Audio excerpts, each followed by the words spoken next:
go. Well, let's see what happened to our guest. Um, who is gone?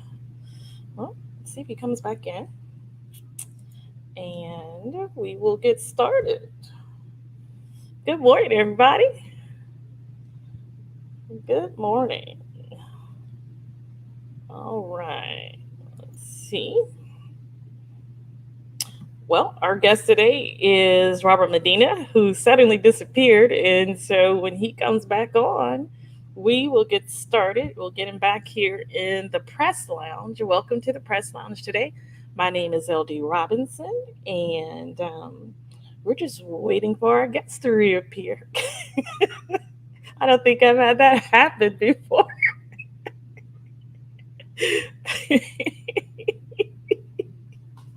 Good morning, everybody. Good morning. Chef Santola is tuned in this morning. Welcome. And we're just waiting for Robert to come back. Mm.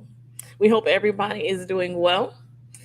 We have had a very busy week. Robert and I were just talking about all the rain here in Florida and um, his desire to cut his yard, but not quite making it. So, due to the rain, it's sunny right now, but the clouds I can certainly see are out here on the horizon, and we'll get him to come back in.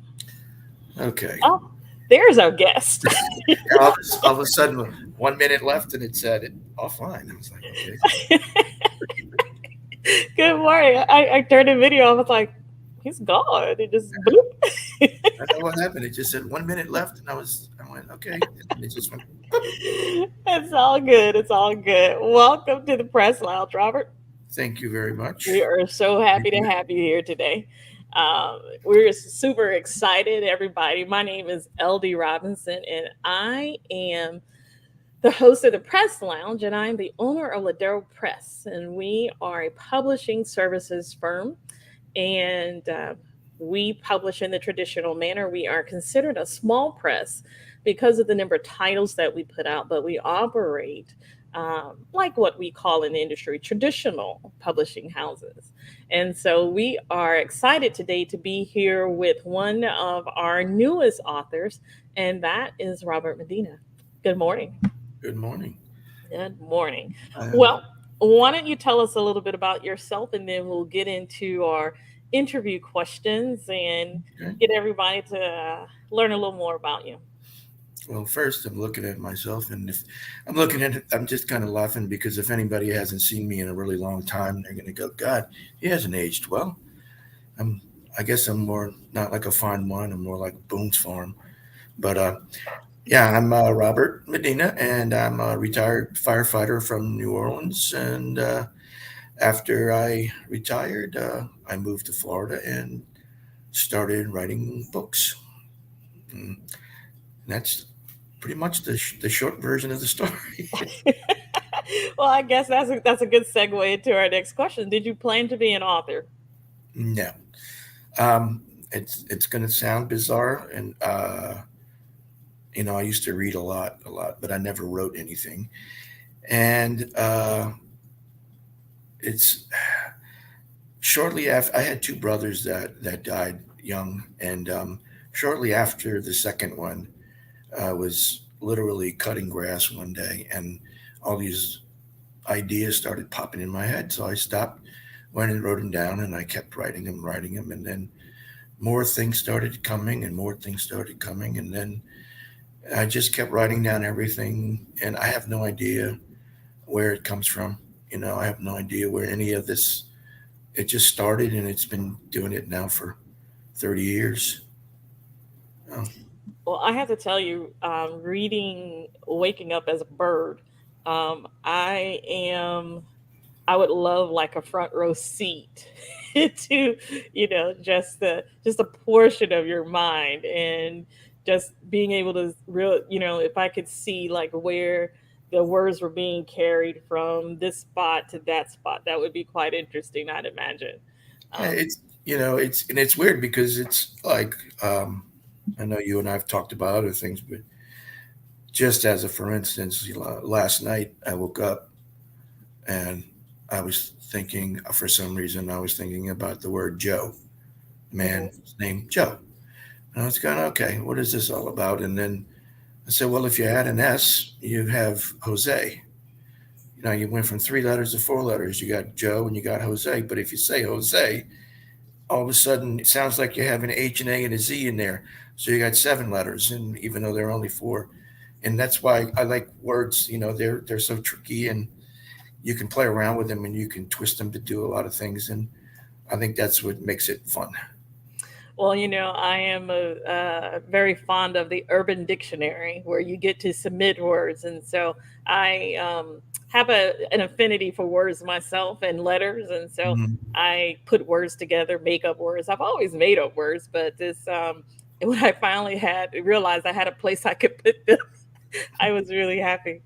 Um, there's something unique about words and the transition of words and how they reform themselves. And you can take letters and get something, rearrange them and get something completely different. And I think that's one of the delights of being an author. You have the freedom to take words and make them what you want them to be, what you want to convey to the reader. And so I think you do quite a good job about that. Well, So, thanks. I'm sorry.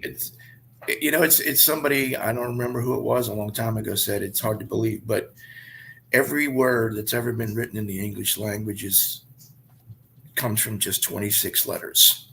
yes. That's it. 26 letters, and everything and every thought we ever wanted to convey in English, you can do with just 26 letters. And I always wish there were more, because it would make it easier to describe things if there were a lot more words, a lot more letters in the language that you could add to it. And I go back to the Hawaiian language, which is only actually 13 letters. And for centuries, they were able to describe everything they ever wanted to describe with just 13 letters. Hmm. And we have 26, we have twice as many as they did to describe what we want to describe. And I think about, maybe somebody back in a couple of 100 years ago in Hawaii that used to write, maybe thought themselves, God, I wish there were a lot more letters to be able to use so I could convey the thought better. Yes, it's I've been learning Korean via Netflix, I must say, and that has been very interesting because the word yes, okay, they all sound alike to my ear, de, and Mhm. but I am pretty sure it's the inflection.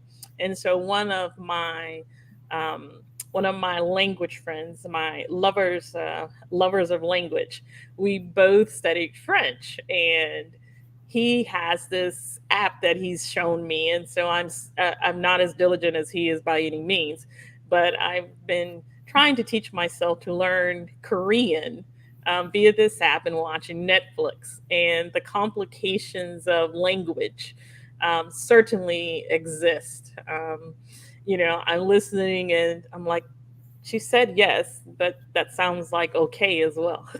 So Yeah, and it, it's the inflection in foreign words is means a great deal, because it means a great deal. you could say things 5 different ways and using the same word. You just have to know how to say it. You could Mhm. be telling somebody and you think you're telling them what a great job they're doing, and you're actually insulting them. Yeah. Yes, it's very interesting. So my friend sent me a note the other day, and I'd ask him a question, and he had an accent aigu over the e in his name, and I wrote him back. I was like, "Oh, we're signing with accent aigu today."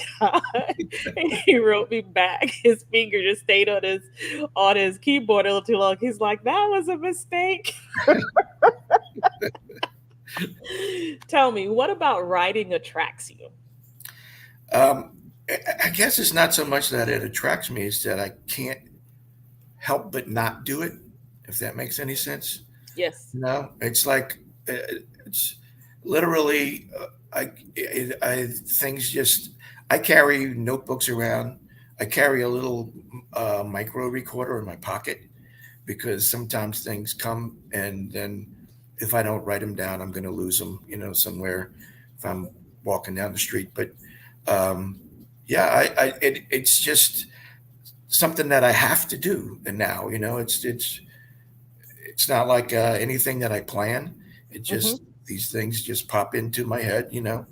Yesterday I was thinking about, or a couple of days ago, I started thinking about what if I woke up one morning and I was left-handed? How would I cope with that? All of a sudden I'm just not right-handed anymore. And so those little thoughts lead to more thoughts, and then they start to weave themselves together, and then eventually writing them and then rewriting them, and they turn into a form that, once I get to the end of it and go, okay, I can't change this anymore, then that is done, and then I'm fine with that. And then a little while later, something will start tapping me in the back of my brain again and going, write this down, and Hmm. that's just kind of how it is. Hmm. I've taken to using, although I'm a publisher, I started out being an author, um, and I'm still an author, but I've taken to using my telephone. I love writing just handwriting, but I've taken to using my phone to capture those thoughts or those stories that somewhere down in the future, I'll get to, just those storylines that pop up or those phrases that pop up, and you're like, oh, that would make a good book. And so I think every writer has those tools that they use that help them to really capture and really capture all the thoughts that come along with being a writer, scenes and stories. You are, rather different because you write prose, you write essays, poetry, all those things, those ideas for um, these pieces, these self-contained pieces. Although we, in waking up as a bird, we have them in a collection. They're all self-contained pieces with their own unique flavor, and that's a rather special gift, I say, you have. Well, it's like I tell everybody, and I've said this 1,000 times. I actually don't feel like I'm writing anything. I'm just taking dictation from God. I like that. I love that. I love that. Well, Waking Up as a Bird is your first publication for Ladero Press imprint. And you'll notice I said for one of our imprints. Specifically, you are writing for Verses and Prose. Having published before, why Ladero Press? Well, I have a friend that named Tommy, and Who's on here, by the way? yeah, and Tommy's he used to actually live. We lived in the same complex back in New Orleans, Hmm. and Tommy is a great chef and writes cookbooks. And morning Tommy, and, uh, and I wrote a cookbook a long time ago. And Tommy and I were actually at book signings together back in New Orleans doing cookbooks. And when I saw I contacted him and said, "How's it going?" And he was so impressed with Ladero. He's going, "Oh my God, this is awesome. These people are so wonderful, and they're great to work with." Yeah. And I said, "Well, maybe I should send a manuscript to them just to see if they're interested at all." And then I did, and then you were, and yeah. So that's kind of how I got started, in that direction with Ladero. I have to tell you, when I read Lemmings, I was sold. I really was. So to get the rest of what, to get all of Waking Up as a Bird was a treat. But Lemmings was really, I was sold. I was like, I don't know what goes on in his mind, but I'd love to publish it. And it's funny too when you say that, because I still remember the day that I wrote that, because I was walking in the morning, and here came this huge contingent of college guys. Every single one staring at their phone, looking like an arrowhead coming toward me of humanity. And it just struck me as like, God damn, look at them. They're like lemmings. They're just little. They just move in a pack, in a little group, and without even looking up. And Mhm. so yeah, that's everything is all these ideas are based on something that happened pretty much. So but I still remember the morning that I wrote that because it was spring break, and it was like, wow, look at them. Yeah, it's and I could see it, and now after having read Lemmings, I watch people, and I'm thinking they're just like in the book. I see groups of kids walking. I'm like, they're just like in the book. They're Yeah, all at their phones. yeah, and it's really a little story. A few years ago, when Lori and I were in Europe, and we were in Barcelona, and we were waiting for the cab to take us to the airport, and the lobby of the hotel had a big, huge open middle, and then on either side there were two groups of couches, Hmm. and I was just sitting there, and on one side there were four women that were, my age or early or a little younger. All of them were reading books, and on the other side, on the other couches, on the other side of the room, there were about a half a dozen kids, and all of them were in their phones. And I told, Wow. and then I saw the lobby was about 30 feet wide, and I looked at Lori and I said, "You see what that is? That's the generation gap. Hmm. That 30-foot gap between them and, and those kids and those people. That's the generation gap for real, right there." That sounds like a good entry for a book, The Generation Gap. I like that. I like that. Um, Next, you have written several other books. Mm. Um, what keeps your creative juices flowing? Do you have a place, kind of mentally or physically, that gets you in the mood to write? You've already told us that words just kind of come to you, but on those days when they don't, when it may seem like they're not flowing, what happens? What do you do? I take a nap. I'm serious. I can't tell you how many times I keep a notebook and a pen next to where I sleep because uh, a majority, a big majority of what I get, it wakes me up. It literally wakes me up and goes, go write this down. And sometimes I'll get up, 2 o'clock in the morning and I don't feel like it, but it's if I don't, it won't leave me alone. Mm-hmm. I go write it down, and then I go and lay back down, and then I'm trying to go back to sleep, and then the next few lines pop in my head, and I get up and I go write that down, and I do that until it stops, and it's like, okay, now I can go back to sleep. Unfortunately, my penmanship is not really that great, so sometimes I get up in the morning and I look at what I wrote at 2 or 3 in the morning, and I go, "What did I say?" I have to I have to decipher my own words, you I know. certainly had that happen, But yeah, that's where especially if I don't put on my eyeglasses. yeah, that's I'm where a like, lot of what was that's where a that? lot of it that's where a lot of it comes from. It's just like it just literally wakes me up, and I have you can see my desk. I have a big stack of everything from napkins to envelopes, note thing, whatever's at handy to write down. I write I write this stuff down. Oh, hi, Jens. I write this stuff down, and there's piles of it. I could be somewhere, sitting in a bar or something, waiting for somebody or waiting for Lori to come, and then I'm looking for a pen because I'm start writing on a cocktail napkin and stuffing them in my pocket until a half a dozen napkins later. It's like, okay, is that all? Yeah, okay, I'm good. So that's kind of what happens. It's, um, in writing, there's a process, and everyone has a different process. There are also processes in publishing. Having published previously, what was different about this process versus your other experiences, apart from those times when I've gotten it wrong? Well, and the stuff in the past has been, I'm not going to name any names, but sometimes in some publishing companies, I had really bad experiences with, really bad, and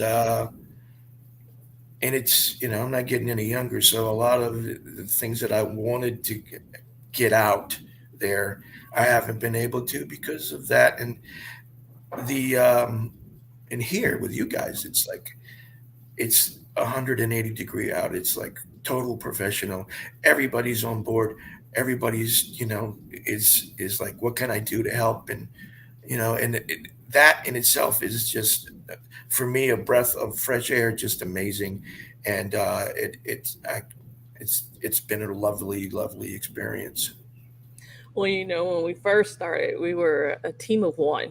And so we Yeah, have just expanded everything from our cover designers, our formatters, and we've added editors. So you've come, I think we signed in the middle of the pandemic, yeah, for waking up as a bird. And you come at a time when that experience is different.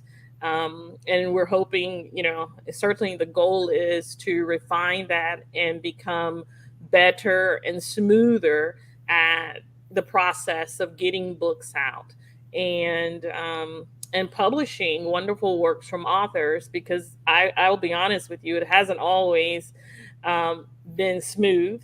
And even getting waking up as a bird to publication hasn't been the smoothest. We signed in the middle of the pandemic, and that was kind of a bit of a domino effect on our supply chain. Our both our formatter and our primary formatter and our chief design cover designer for us, all who are contracted to us, they both got COVID. Their families got COVID. It was just, our supply chain, our local bindery that tends to do kind of our first runs for us, so that we have a good look at our books. Their whole staff got COVID and had to shut down. We have had numerous things happen, but I cannot tell you how good it felt to put a book in my hand and to actually ship books this week, because it has been, save for some of the things that we'd already published, it has been a bit of time where we have just been like, we're getting books out. So um, for some people, that may not seem a very big deal. One of the things here at Ladero Press, I will say that we want it to be right. We want it to be, if possible, as error free as it can be. mhm, And so, as a publisher, and more so as a reader, because I've been a reader a lot longer than I've been a publisher. And so I have a great respect for authors and what you all do. And we want to represent that in the best way possible. And so we will stop and go back if we need to, if it means getting it right. And so we are certainly thrilled to have a seasoned author with us. You're one who has written a number of books and different types of books, because you've written cookbooks, you've written poetry. So those things, writing across genres also mean that you have experience that lends itself well to when it comes to knowing what you want out of a book. Um, right. as an author, we know what we desire as a publisher, but it's certainly helpful knowing what the author wants as well. Well, when they put that book in their hands, what do they want to see? How do they want it to feel? That is it's been a pleasure. Um, Waking up as a bird. So let's talk about this new book of yours, Waking Up as a Bird. And we're going to put it up right quick. And so, folks, you won't see us for a second. And then we're going to put it up, and then we'll be right back here on screen. So, give me a second here as I maneuver with what we're doing. And we are going to, this is a new release from Robert Medina, and it is Waking Up as a Bird. And it's read these words before they expire. And so we certainly are excited about this collection of essays that you have that you have given us. I mean, I really have to say, from the perspective of a reader, this book delights me. It Well, really does. thank you. Beginning to end, I really have, as a reader, not as a publisher, but as a reader, this is a delightful book. And it is also quirky, it is thought provoking, certainly satiric at times, and it's witty. And how do you manage to bring, as an author, bring all these elements together in a single book? It's called binding. Um, I, I don't really. There's no process. There's no anything. It's like I said. It's just whatever happens to come into my head, and then whatever I'm told, to write this down, and then I just keep. And it's funny because I tell people, especially Janice out there, who's I know listening, everything I've ever done, every book I've ever done is different from the one before. A lot different. This one's really, really different. And you're talking about during the pandemic and all that time, it was bad, but it was good for me because during that time I wrote another one that's almost the same type of format as Waking Up as a Birth. So I have another one that's finished, and then you were saying that cookbook and poetry book, and then prose and verse, and right now I'm doing a children's book, um, and just because my favorite 4-year old asked me to, and Always a good reason. you know how that is, little mermaid unicorn, Yes. but yeah, I don't know. It's just that they're all different. Everything, some of them are more serious, and some of them are a little odd, and some of them are a little weird, But it's just the way my mind bends things, and I just keep writing it. And like I said, and I'll put it in a drawer for a while, weeks, and then I'll go back and reread it and go, oh, that's terrible. Let me, and then I'll rewrite it, and I keep doing that. And when I get to the point where I rewrite it and I can't, and then I put it away and I go back to it and I can't find anything that I want to change, then that one's done, and then it's on to the next one, and it just, they're all, like I said, they're all just different. They come from different angles into my head, and they come out at the same way, different angles and different types of things, and some are funny and some are serious, and it's just sort of a blend of a lot of unusual ideas. At least I hope it is, anyway. It is. Well, I as a as a publisher, um, it delights me as a reader, but as a publisher, it the attention to detail is very much appreciated, because those are things that, um, when you're putting out a book, when you want to deliver something good to the author's audience, and something good to the public, that attention to detail, and kind of sealing the piece, if you will, makes a huge difference in perception and the quality of what comes out on the other end. And that is a collaboration. Publishing is a collaboration between the publishing house and the author, and that should be very symbiotic and um, beneficial. And doing so, going through this process with Waking Up as a Bird, really just cover the basis for me both in both ways, both as a publisher and as a reader. Um, it makes me want to tighten my game up. So, it really does. It makes me want to tighten my game up. And I will tell you that we have been blessed at Ladero Press to have authors who come and who write differently and write for different genres. Um, Your friend Tommy was our first one to publish a cookbook. Right. Um, the sheer amount of energy that goes into a cookbook to get a cookbook out, and I tell you, every time I pick it up, knowing, you know, we published that in the middle of the pandemic, Right. so that had its own complications, but every time I pick up that cookbook, I am like astounded, like a cookbook. We published a cookbook. And so publishing Waking Up as a Bird is, for verses and prose, is is a pleasure.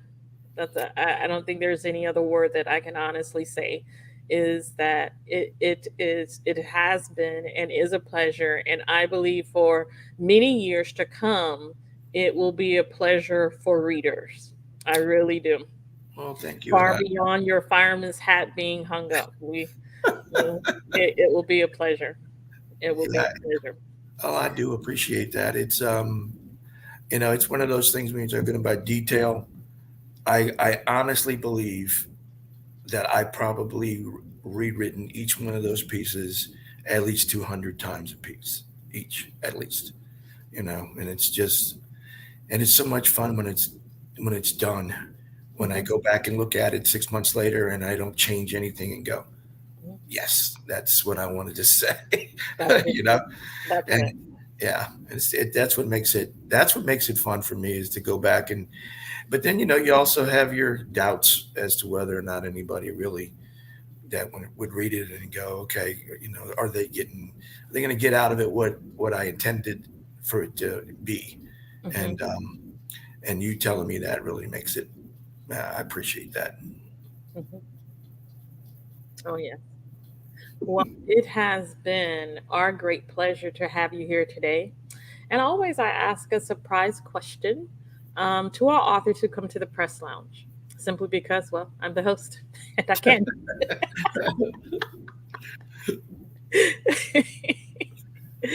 um, and maybe this is not such a surprise question. Um, what do you see? Um, what do you see yourself producing beyond the next version of the book that you've already completed, and your special tribute for your 4-year-old darling? What do you see as a writer? What do you see coming next? Uh, well, I did, like I said, I finished that one that I've done Hmm. during that time, and actually wrote another poetry book. Um, that's they're they're very tiny pieces, and so I titled it "Long Story Short" because there's just little short verses, um, and a little strange, but they are. I That's like it. what it is. And then the chapter book that I'm working on, and then I started getting. Laurie calls it the faucet coming on, because I'll get all these ideas for a long time, and then just Mhm. like that, it stops, and weeks, months go by, and I had nothing, and then all of a sudden one day, I get that little tap in the back of my brain and says, bro, write this down, and it starts all over again, and so as far as what comes after that, I don't know. I guess I'll just have to wait and see what God gives me. It sounds fantastic.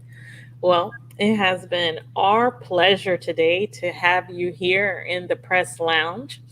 And we have been with author Robert Medina, who is the author of the forthcoming book, very quickly forthcoming, Waking Up as a Bird. Read these words before they expire. It is being released under Verses and Prose, an imprint of Ladero Press, and will be available next week. It is available for pre order right now. And we look forward to sharing this with the world, really.